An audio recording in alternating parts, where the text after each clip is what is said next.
پاکستان په شرمو و شرمید. دا چې څه ورسره شوي دي په ویډیو کې راسره وګورئ. سعودي له پاکستان څخه $1 میلیارډ مرسته بیرته واخیسته. سعودي عربستان د پاکستان په بهرني سیاست کې د یو شمېر معاملو له امله په غوسه شوی دی او په بدل کې له دغه هیواد څخه خپل $1 میلیارډ مرسته بیرته اخیستې ده. د پاکستان د ایکسپریس ټي وي د راپور پر اساس سعودي عربستان د جولای میاشتې په وروستیو کې دغه پیسې بیرته له پاکستان څخه اخیستې دي.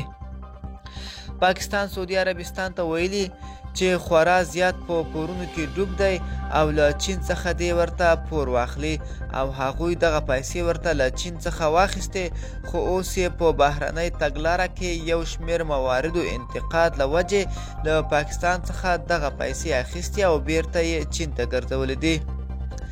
دغه راز ګڼو شنونکو ادعاوې کړې دي چې په دې وروستیو کې د سعودي عربستان او پاکستان ترمنځ په یو شمېر مواردو جنجالونه رامنځته شوي او دغه اړیکې ورځ تر بلې د پیکه کېدو په حال کې دي. رسنۍ وایي پاکستان له نړیوالو پورونو څخه د ځان خلاصون لپاره له سعودي عربستان څخه دغه پور اخیستی و، خو اوس بیرته په ګرځولو سره یې دغه هیواد نور هم د سود په پور کې ډوبیږي او له امله یې همدا اوس په دې هیواد کې کاري فرصتونه 20% راکم شوي دي. د معلوماتو پر اساس د عمران خان د واکمنۍ پر مهال پاکستان $26.2 میلیارډ پور وړی شوی دی. دا و زموږ خبر. د لا ښکلو ویډیوګانو لپاره زموږ ځواک ټي وي چینل در سره سبسکرایب کړئ او تر بلې ویډیو ښه وخت.